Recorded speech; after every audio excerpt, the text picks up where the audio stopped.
Hello students, हम लोगों ने क्या है चैप्टर 11 का क्या है पार्ट 1 कंप्लीट कर लिया था। कौन चैप्टर का नेम क्या था? Akbar the great, and this is ICSE history of class 7th। देखिए, हमने क्या है चैप्टर 1 का जो पार्ट 1 है ना 11 का, उसमें क्या देखा था कि अकबर कैसे आए, इन्होंने किस तरीके से किंगडम को इस्टेब्लिश किया, ठीक है। और उनकी किसने हेल्प की थी? बैरम खान ने हेल्प की थी, क्योंकि जो हुमायूं है और जो बाबर हैं वो पहले ही मतलब उनकी डेथ हो चुकी थी। इसीलिए जो बचते हैं अकबर, वो बहुत छोटी एज मतलब 13 एज में ही क्या उनका शासन बन गए थे, वो राजा बन गए थे। और यहाँ से क्या अपनी कहानी स्टार्ट हुई थी, ठीक है। आप पार्ट में जाके देख सकते हैं इसका इंट्रो, इससे कि आपको जो उसका जो पूरा बैकग्राउंड है ना, किस तरीके से स्टार्ट हुआ था, वो आपको समझ में आ जाएगा। और यहाँ से क्या है आप उसको एड ऑन कर पाएंगे, ठीक है। अब मैंने बताया था आपको वहाँ पे लास्ट पार्ट में कि जो मतलब अकबर 18 ईयर्स के हो जाते हैं, तो उसके बाद क्या है वो बैरम खां को क्या है हटा देते हैं उसकी प्लेस से, और ये कहाँ भेज देते हैं? वो मक्का में भेज देते हैं, ठीक। जब वो बैरम खां को हटा देते हैं, इसके बाद जो उनके और भी नोबल्स थे, मतलब जो और भी जो एलीट क्लास थी, उसको क्या है उनके अंदर कॉन्फ्लिक्ट पैदा नहीं हो, ये सब क्या है रोकने के लिए अकबर क्या करता है, कई सारी डिप्लोमेटिक क्या है स्किल्स को क्या है अपनाता है, ठीक है। इसके साथ साथ वो कई सारी ऑर्गेनाइजेशनल कैपेबिलिटीज को भी क्या है अपनाता है। डिप्लोमेटिक स्किल्स से यहाँ पे मतलब है कि मतलब जैसे कि कोई भी मतलब अगर नाराज है तो उसको मना लेना, किसी के पास मतलब किसी तरीके से मान लो कोई लैंड वगैरह की इश्यूज आ रहे हैं, प्रॉब्लम्स आ रहे हैं, तो उसको रिजॉल्व कर देना। किसी को क्या है मतलब थोड़ी बहुत प्रॉपर्टी देकर अपने साइड कर लेना, और किसी से अच्छे से बात करके ही अपने साइड कर लेना। तो ये सब क्या होती हैं? डिप्लोमेटिक स्किल्स होती हैं, जो क्या है एक कैपेबल रूलर के अंदर होती है कि हम किस तरीके से अपना जो भी अपना ऑर्गेनाइजेशन है उसको अपने साथ रखना है, वो आपके साथ काम करते रहे, और क्या है वो मतलब कंटिन्यू रखे अपनी जर्नी में आपके साथ, उसको क्या है अपनी हेल्प करते रहे।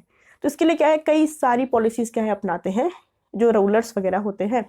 आपने प्रेजेंट में भी देखा होगा, जैसे कि जो अपने माननीय जो प्रधानमंत्री जी हैं, वो अपनी जनता को एकत्रित करने के लिए, उनको मतलब ये समझाने के लिए कि हम उन्हीं के देशवासी हैं, उन्हीं के सेवक हैं, उन्हीं के मतलब जितने हुए प्रतिनिधि हैं, वो क्या करते हैं, रैलियाँ को ऑर्गेनाइज करते हैं ना।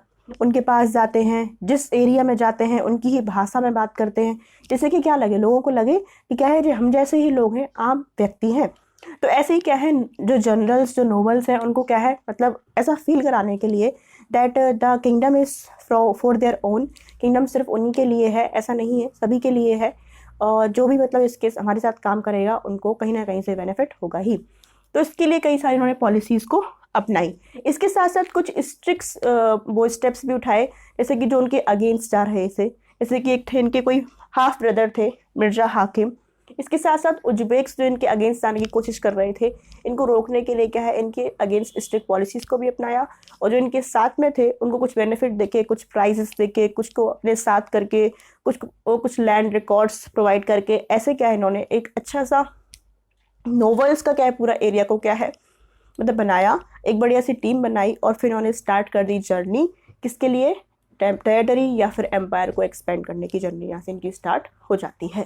ओके, अब हम देखते हैं कौन कौन से एरिया को उन्होंने कॉन्कस्ट किया, कौन कौन सी जर्नी को कॉन्कस्ट किया, और वहाँ से जाके देखेंगे कौन कौन से एरिया उन्होंने ऑक्यूपाई किया, किसने?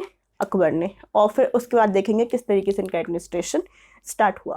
तो हम देखते हैं पहले सबसे पहले कि इन्होंने मालवा को कैसे कॉन्कस्ट किया। ओके, चलिए स्टार्ट करते हैं। सो अब देखेंगे क्या है मालवा की कहानी क्या है।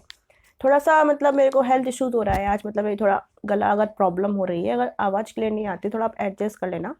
इस वजह से ही आपके पास क्या है ना पार्ट 2 नहीं आ पाया कल, इसलिए एक दिन का लेट हो गया, because I am not okay, I am not well fine, है ना। तो आप एडजस्ट कर लेना एंड हम स्टार्ट कर देते हैं। ओके, देखिए जो अपना आप किसको कॉन्केस्ट करेंगे सबसे पहले? ये मालवा को कॉन्केस्ट करेंगे। और कब किया था कॉन्केस्ट? 1561 सीई में इन्होंने कॉन्केस्ट किया था किसको? मालवा को। ओके, मालवा उस समय बहुत इंपॉर्टेंट लोकेशन थी, और मतलब इसको कॉन्केस्ट करना इनके लिए क्या है बहुत बेनिफिशियल भी रहा, ठीक है। किसकी लीडरशिप में इन्होंने मालवा को कॉन्केस्ट किया? तो एक इनके जो रूलर थे, या इनके जो ब्रदर कह सकते हो आप, किसके? अकबर के। उनके ब्रदर का नेम था आदम खां। क्या नाम था? आदम खां। आपने अगर अकबर एक सीरियल आता था, आपने देखा होगा बहुत पहले टीवी सीरियल, उसमें आप देखना तो आपको अकबर की स्टोरी अच्छे से समझ में आएगी। वहाँ पे काफ़ी अच्छे से ड्रामेटिकली समझाया गया है कि अकबर ने क्या क्या कॉन्क्वेस्ट किए। ओके, तो यहाँ पे क्या है इनके जो ब्रदर थे, फॉस्टर ब्रदर थे आदम खां, इनकी लीडरशिप में क्या है, इन्होंने मालवा पर अटैक किया। कब अटैक किया? 1561 CE में इन्होंने क्या है अटैक किया। ठीक, तो उस समय जो रूलर जो शासन कर रहा था मालवा पर, उसका नाम था बाज बहादुर। क्या नाम था? बाज बहादुर। तो जब इन्होंने अटैक किया आदम खान ने मालवा के ऊपर, तो क्या है ना, बाज बहादुर वहां से भाग गया। और भाग के क्या है, जब भाग गया तो मतलब इसका मतलब उसने हार को स्वीकार कर लिया है।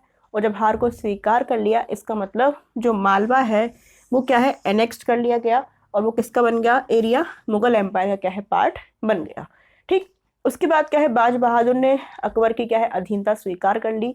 और इनको क्या है एक रिप्रेजेंटेटिव पोस्ट या फिर एक अच्छा पद दिया गया मुगल दरबार में। ठीक है, तो ये तो कहानी हमने देखी किसकी, मालवा की, किस तरीके से उन्होंने एनेक्स किया मालवा को, किस तरीके से जो इनके जो राजा थे बाज बहादुर इस एरिया के, वो मुगल एम्पायर के अंडर ही काम करने लगे। ठीक है, अब सेकंड कॉन्क्वेस्ट हम देखेंगे इनका किसके कब कहाँ पर किया इन्होंने, गोंडवाना में किया। वहाँ पे कैसे इन्होंने कॉन्क्वेस्ट किया वो हम अब देखते हैं। ओके, जो सेकंड जो कॉन्क्वेस्ट हुआ वो कहाँ पर कॉन्क्वेस्ट हुआ इनका, गोंडवाना पर। कहाँ किया इन्होंने कॉन्क्वेस्ट? गोंडवाना पर किया। देखो, जो मालवा पे कॉन्क्वेस्ट किया था वो कब कॉन्क्वेस्ट किया था? 1561 CE में किया था, है ना। इसके फिर 2-3 साल ही बाद मतलब इन्होंने फिर से कॉन्क्वेस्ट किया। और वो एरिया कौन सा था? गोंडवाना एरिया था। जो इन्होंने कॉन्क्वेस्ट कब किया था? 1564 CE में गोंडवाना पर इन्होंने कॉन्क्वेस्ट किया। उस समय वहाँ पर जो रूल कर रही थी रानी थी उसमें उस साइड, और उनका नाम था रानी दुर्गावती। क्या नाम था? रानी दुर्गावती। इनके अगेंस्ट क्या है इन्होंने कॉन्क्वेस्ट किया, किसने? अकबर के रूलर्स ने। इन्होंने क्या है बहुत बहादुरी से, बहुत मतलब क्या ब्रेव तरीके से लड़ाई की। लेकिन क्या है ना, मतलब इनके पास जो फोर्स थी वो भी कम थी। इनका जो सन था वो बहुत छोटा था, उस समय माइनर सन था। और साथ में मतलब ये जब डिफीट कर दिया गया, मतलब इनको मतलब ये हारने की पोजीशन पर आ गई। और एकदम इन्हें ऐसा लगा कि मतलब एनेक्स्ड होने वाला है पूरा एरिया। तो इन्होंने क्या किया, मतलब खुद पर ही इन्होंने चाकू घोंप लिया और खुद से क्या है इन्होंने आत्महत्या टाइप कर ली। ठीक है, तो मतलब इस तरीके से जो गोंडवाना एरिया था, जो रानी दुर्गावती का एरिया था, उसको भी क्या है किसने कॉन्क्वेस्ट किया? मुगल्स लोगों ने। और ये भी क्या है मुगल्स के हाथों में चला गया। ओके, अब आप देख सकते हैं धीमे धीमे क्या है टेरिटोरियल एक्सपेंशन हो रहा है, धीमे धीमे क्या है इनका एरिया बढ़ रहा है। अब हम देखेंगे इम्पॉर्टेंट है इनके टर्म्स में राजपूताना। किस तरीके से उन्होंने राजपूताना में कौन कौन सी स्ट्रेटजीज अपनाई, कुछ वॉर पीसेस स्ट्रेटजी अपनाई, कुछ पीस की स्ट्रेटजी अपनाई, और किस तरीके से राजपूताना को क्या है अपने अंडर में किया। ओके, इंपॉर्टेंट है, वेरी इंपॉर्टेंट है, ध्यान से सुनना। और अभी तक मतलब सब्सक्राइब नहीं किया हुआ सब्सक्राइब कर लीजिए, because I am make suring that कि मतलब आपको सारा कुछ कंटेंट मिल जाए इस चैनल पर। जितना भी ICSE कंटेंट है फ्रॉम 6 to 12th, आपको कहीं नहीं भटकना पड़ेगा। स्टूडेंट्स, मेक श्योर कि बस आपको इतना ही काम करना है कि आपको चैनल सब्सक्राइब करना है। ठीक है, जिससे कि क्या है, क्या एक मोटिवेशन टाइप होता है एक टीचर के लिए। क्योंकि अगर मतलब आप क्या करना है, आपको एक बटन दबाना है, कुछ नहीं लगता है उसमें और कुछ आता भी नहीं है आपका, है ना। लेकिन क्या है ना, उससे एक मोटिवेशन आ जाता है कि किस तरीके से मतलब हम प्रिपेयर करें। और आपको कंटेंट पसंद आ रहा है तो किस तरीके से आप भी थोड़ी हेल्प कर दीजिए और इसको शेयर करने की मेरी हेल्प कर दो। अब हम देखते हैं किस तरीके से राजपूताना ने इन्होंने क्या है कॉन्क्वेस्ट किया। ओके, अब देखो अकबर क्या है ना थोड़े स्मार्ट थे। जब अगर कोई बंदा स्मार्ट होता है, साथ में उसके पास पावर भी होना, और अगर वो थोड़ा अपनी स्मार्टनेस सही से अप्लाई कर देना, तो उसको हिस्ट्री में याद रखा जाता है। वही काम क्या किया अकबर ने भी किया। इससे पहले जो शासक आए थे वो क्या थे, थोड़े मतलब कट्टर टाइप थे। वो क्या है ना, मतलब एग्रेसिव टाइप थे। वो हिंदू डोमिनेटेड सोसाइटी को क्या है बर्दाश्त नहीं कर पा रहे थे या पसंद नहीं करते थे। लेकिन अकबर जानता था कि ये क्या है, भारत है, ये क्या है, इंडिया है। यहाँ पे क्या है, डोमिनेशन किसकी है, हिंदूज की है। अगर हम लड़ाई झगड़ा करते रहेंगे, इनको साथ लेकर नहीं चलेंगे, तो क्या है ना, हमारा जो एक्सपेंड है ना, एक्सपेंडिचर जो हम करना चाहते हैं, अपना जो एरिया का एक्सपेंशन जो करना चाह रहे हैं ना, वो ज़्यादा नहीं हो पाएगा। हम थोड़े ही एरिया में सिमट के रह जाएंगे और क्या है, लड़ाई झगड़े में ही पूरा टाइम वेस्ट कर देंगे। ठीक, ये बात वो बहुत अच्छे से जानता था कि हमें अगर अपने एरिया का एक्सपेंशन चाहिए, हमें एक बड़ा सा एम्पायर इस्टेब्लिश करना है, तो हमें राजपूत जो हैं, क्योंकि राजपूत वो जानता था बहुत वीर होते हैं, बहुत शौर्यवान होते हैं, बहुत बलवान होते हैं। लेकिन क्या है ना, उनका जो वो आपस में ही लड़ाई झगड़े कर रहे थे। उन्होंने कहा अगर हमें इनका साथ मिल जाता है तो हम काफ़ी कुछ एक्सपेंड कर सकते हैं, काफ़ी अच्छे से अपने एम्पायर को एक्स्टेब्लिश कर सकते हैं। ठीक, तो बाकी राजाओं के अगर मतलब अलग पॉलिसी अपनाकर इसने क्या किया, राजपूतों के साथ फ्रेंडशिप वाला हाथ बढ़ाया। ठीक है, और इसके साथ साथ क्या किया, मतलब जैसे कि बहुत से राजपूत हैं जिन्होंने क्या है मुगल्स को क्या है सुप्रीमेसी, उनको मतलब बोल लिया था कि ठीक है आप उनके अगेंस्ट मतलब इन्होंने काम करना स्वीकार लिया था। उन्होंने कहा ठीक है हम आपके साथ काम करेंगे। तो फिर क्या किया अकबर ने, इनको हाई पोस्ट असाइन की। किसको? राजपूतनास को अपने जो राज दरबार में बढ़िया मुगल सर्विस असाइन की, और इनकी जो वैल्यू जो मुगल्स के जो नोबल्स थे ना उनके बराबर ही रखी। किसकी? राजपूत्स की। इससे कि क्या, इक्वलिटी की भावना आ गई। क्या आ गई? इक्वलिटी की भावना आ गई, और राजपूत्स और मन लगाकर और बिल्कुल शिद्दत के साथ मुगल्स के साथ काम करने लगे। ठीक है, दूसरा क्या किया इन्होंने राजपूत्स को अपने साइड करने के लिए, इन्होंने शुरुआत की किसकी? मैट्रिमोनियल अलायंस, शादी विवाह वाला कंसेप्ट। इन्होंने क्या किया कि जो राजपूतानास की जो लड़कियां थीं उनके साथ क्या विवाह किया। अब विवाह जब किया तो मतलब फिर थोड़ा झगड़ा करेंगे वो, तो मतलब एक रिलेशन बनाया जिससे कि वो रिलेशन क्या है पॉलिटिकली, इकोनॉमिकली और साथ में सोशली क्या है दोनों को, किसको क्या है पावरफुल बनाए, किंगडम को भी, साथ में किंग को भी और साथ में राजपूताना का भी सपोर्ट मिल सके। उसके लिए क्या किया इन्होंने, राजा भारमल जो जयपुर के राजा थे उनकी जो बेटी के साथ शादी की। इसके साथ साथ राजा उदय सिंह थे, ये मेवाड़ के थे, इनकी भी डॉटर थी, उनके साथ भी क्या है मैट्रिमोनियल अलायंस किया। ठीक, जब ये सारी चीज़ें मतलब वो कर रहे थे, इसके साथ साथ उन्होंने हिंदूज़ के फेस्टिवल भी सेलिब्रेट करने स्टार्ट कर दिए। मतलब ऐसा नहीं लगता था कि एक मुस्लिम रूलर क्या है रूल कर रहा है। बहुत सी जगह पे क्या है इन्होंने इक्वालिटी रखी Hindus as well as Muslims में। ठीक है, जब राजपूत्स ने भी ये सब देखा कि मतलब ये ऐसा राजा है जो मतलब इक्वलिटी रख रहा है दोनों ही रिलीजन में, भले ही मुस्लिम है हिंदूज को भी इक्वली ही ट्रीट कर रहा है, इन्होंने क्या किया, इन्होंने सोचा, उन्होंने कहा ओके हम आपको रिकॉग्नाइज कर रहे हैं कि अकबर की जो सुप्रीमेसी है वो बनी रहेगी और हम आपके साथ काम करते रहेंगे। ठीक है, तो इस तरीके से मतलब राजपूत्स ने क्या इनको सपोर्ट किया, जिनने सपोर्ट नहीं किया उनके अगेंस्ट उन्होंने क्या है वॉर किए। ठीक है, लड़ाई की, फिर क्या झगड़े हुए, युद्ध हुआ, कुछ राजपूत हारे भी, कुछ राजपूत ने मानी नहीं इनकी बात, तो काफ़ी सारे युद्ध भी हुए, वो भी हम देखेंगे। अल्टीमेटली बहुत से राजपूत इनके साथ आ गए और इन्होंने क्या है जिससे एक तो मतलब ये इनको बेनिफिट मिला कि एरिया इनका बढ़ गया। ठीक है, टेरिटोरियल एरिया का एक्सपेंशन हो गया, पहला बेनिफिट तो इनको यही हुआ, इंपॉर्टेंट बेनिफिट। दूसरा क्या है ना, पीस आ गए, शांति आ गई। जहाँ शांति है वहाँ प्रॉस्पेरिटी तो अपने साथ ही आती रहती है। ठीक, तो पीस एंड प्रॉस्पेरिटी आई किंगडम में, और एक्सपेंशन हुआ काफ़ी सारे किंगडम्स का, और इस तरीके से राजपूताना का साथ मिलके एक बड़ा सा एम्पायर को इस्टेब्लिश कर पाए। कौन? अकबर, मुगल्स। ठीक है, लेकिन एक हम देखते हैं कुछ ऐसे राजपूत्स भी थे जिनसे इनके कॉन्फ्लिक्ट्स रहे, जिन्होंने इनकी बात नहीं मानी, और क्या है एंड तक भी इनकी अधीनता स्वीकार नहीं किसकी? मुगल्स की, और लड़ते लड़ते रहे, पर इन्होंने मुगल्स को ये नहीं कहा कि हम तुम्हारे अंडर काम करेंगे। ऐसे भी कुछ राजपूत से, उनके बारे में भी हम जान लेते हैं। उनमें से सबसे इंपॉर्टेंट नाम आता है महाराणा प्रताप का। तो हम ये देखेंगे किस तरीके से कॉन्फ्लिक्ट हुआ महाराणा प्रताप का और मुगल्स के बीच में। ओके, अब देखो मैंने बताया आपको कुछ ऐसे राजा थे इसमें सबसे इंपॉर्टेंट नाम किसका आता है? महाराणा प्रताप का नाम आता है। जब मतलब कॉन्फ्लिक्ट हो रहे थे स्टार्ट, मतलब राजपूत और बहुत सारे राजपूत काम करने लगे थे मुगल्स के साथ, ये बात क्या है कुछ राजपूतों को बिल्कुल पसंद नहीं आ रही थी।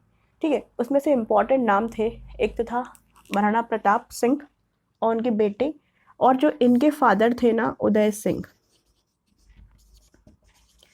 इनको ही पसंद नहीं आई बात कि मतलब हम किसी मुगल्स जो शासन कर रहे हैं उनके अगेंस्ट कैसे काम कर सकते, हम उनके साथ मैट्रिमोनियल अलायंस कैसे कर रहे हैं, हम उनके अंडर कैसे काम कर रहे हैं, हम बाहर से शासक आए हैं, हमारे ऊपर रूल कर रहे हैं एंड हम उनको रूल करने दे रहे हैं, हम अपनी मातृभूमि के अगेंस्ट, मतलब ये सब बातें उनके दिमाग में आ रही थी। किसके? उदय सिंह के दिमाग में। ठीक, तो मतलब वो क्या है मुगल्स के अंडर काम नहीं करना चाहते थे, वो उनको यहाँ से भगाना चाहते थे। ये कहाँ की बात है? ये है चित्तौड़ की बात। कहाँ की? चित्तौड़। चित्तौड़ कहाँ है? अपने प्रेजेंट में राजस्थान एरिया में है। ठीक, तो वहाँ पर ये कैपिटल थी इन लोगों की। ठीक, तो फिर क्या किया ना, महाराणा प्रताप के जो फादर थे उदय सिंह, वो चित्तौड़ में ही रहते थे उस समय। लेकिन वहाँ पे क्या है, मुगल्स ने अटैक किया उस एरिया पर, तो वो वहाँ से निकल गए और वहाँ पे अपने एक साथी थे उनके, बहुत विश्वसनीय, जयमल, उनको वहाँ पे छोड़ गए। कहाँ पर? चित्तौड़। और उन्होंने एक नई जगह बसाई जिसे हम लोग बोलते हैं उदयपुर। उस समय क्या बोला जाता था? उदयपुर। ठीक, तो एक नई प्लेस उन्होंने बसा ली। तो फिर जब वहाँ पर वो गए, मुगल्स ने मतलब लड़ाई की, झगड़ा किया और वहाँ पर पहुँचे चित्तौड़, ये क्या है, डिफीट हो गए और मारे गए। ठीक, और इस तरीके से ये क्या है, इनके अगेंस्ट जाने की वजह से ये किसके अंडर आ गया? मुगल्स के अंडर आ गया। ठीक, और इन्होंने क्या है, नई जगह बसा ली थी उदयपुर। इधर ही इनके जो उदय सिंह थे, इनके जो बेटे थे कौन? महाराणा प्रताप सिंह, और उनके ही बेटे थे कौन? सिसोदिया। ये सब वहाँ रह रहे थे। तो बचपन से देखते चले आ रहे थे कि महाराणा प्रताप सिंह की मतलब ये मुगल्स ने इस तरीके से अटैक किया, इस तरीके से हमको भगाया, हमको फ्लड होना पड़ा, और इस बातों का क्या है, बहुत गहरा असर पड़ रहा था इनके दिमाग पर। ठीक, जब बड़े हुए तो इन्होंने क्या है, अगेंस्ट गए किसके? मुगल्स के। और ये फिर से स्ट्रगल शुरू हो गया किनके बीच में? महाराणा प्रताप सिंह के बीच में और किसके बीच में? मुगल्स के बीच में। ओके, जब इनके बीच में वो स्टार्ट हो गया, रिवॉल्ट स्टार्ट हो गया, अगेंस्ट जाने लगे, मतलब ये बात नहीं सुन रहे थे किसकी? मुगल्स की। मुगल्स क्या है, इनको अपने अंडर लाना चाहते थे। जब दोनों के बीच में क्या है, इतना ज़्यादा मतलब टेंशन क्रिएट हो रही थी, इतना ज़्यादा कॉन्फ्लिक्ट हो रहा था, तो फिर क्या है, इन दोनों के बीच में क्या है, एक वॉर हुआ जिसे हम लोग बोलते हैं battle of Haldi Ghati. Very important, क्या बोलते हैं? Battle of Haldi Ghati. ये किसके बीच में हुआ? मुगल्स और महाराणा प्रताप सिंह के बीच में हुआ। और इसमें महाराणा प्रताप सिंह सच में बहुत वीर योद्धा थे, बहुत ज़्यादा मतलब ब्रेव टाइप लोग थे। लेकिन क्या है ना, अकेले क्या करते वो, है ना, अकेला इंसान मतलब फिर भी लड़ाई कर सकता है, लेकिन जब उसके ही अपने अगेंस्ट हो जाए तब कैसे कर पाएगा? तो उसमें जो मतलब मुगल्स की साइड से लड़ने आए थे वो आए थे मान सिंह। कौन लड़ने आए थे? मान सिंह। और ये भी क्या है, एक राजपूत थे। लेकिन इनके किसके साथ रिलेशन थे? मुगल से रिलेशन थे, और एक राजपूत ही राजपूत के अगेंस्ट लड़ रहा था। ठीक है, तो इस तरीके से मतलब इस वॉर में बैटल ऑफ हल्दी घाटी हुआ। ये काफ़ी इंपॉर्टेंट बैटल है, और इसमें मतलब महाराणा प्रताप हार गए। मतलब वो वहाँ से निकल गए, मतलब मारे नहीं गए उस बैटल में, लेकिन वहाँ से निकल गए। लेकिन अल्टीमेटली ये हार गए, और जो एरिया है पूरा इन्होंने कैप्चर कर लिया, किसने? मुगल्स ने। इसके बाद हारने के बाद भी क्या है, वो छुप छुप के युद्ध करते रहे और अपना स्ट्रगल क्या है इन्होंने जारी रखा। किसने? महाराणा प्रताप ने। ओके, इसके बाद और भी कई सारे ऐसे कॉन्फ्लिक्ट हुए अलग अलग जगह पर। गुजरात में भी कुछ कॉन्फ्लिक्ट्स हुए, किसके साथ? अकबर के साथ। और बहुत सी जगह इन्होंने कैप्चर किया, और कई जगह कॉन्क्वेस्ट में जीते ये लोग, मोस्टली जगह जीते ही, और एक अपने बड़ा सा टेरिटोरियल एक्सपेंशन को क्या है इन्होंने किया। ठीक, तो यहाँ से हमने देखा किस तरीके से इन्होंने कॉन्क्वेस्ट किया, किसने? अकबर ने, और एक बड़े से एम्पायर को क्या है इन्होंने एक्सपेंड किया। ठीक, तो ये सब था पार्ट 2 में। अब हम देखेंगे अगले पार्ट में किस तरीके से इनका एडमिनिस्ट्रेशन है, किसका? अकबर का। और रेवेन्यू सिस्टम क्या है, इंपॉर्टेंट है, एक मनसबदारी सिस्टम, वो भी किस तरीके से आएगा, वो सब हम लोग देखेंगे। इसमें इतना ही था। Thanks for watching this video.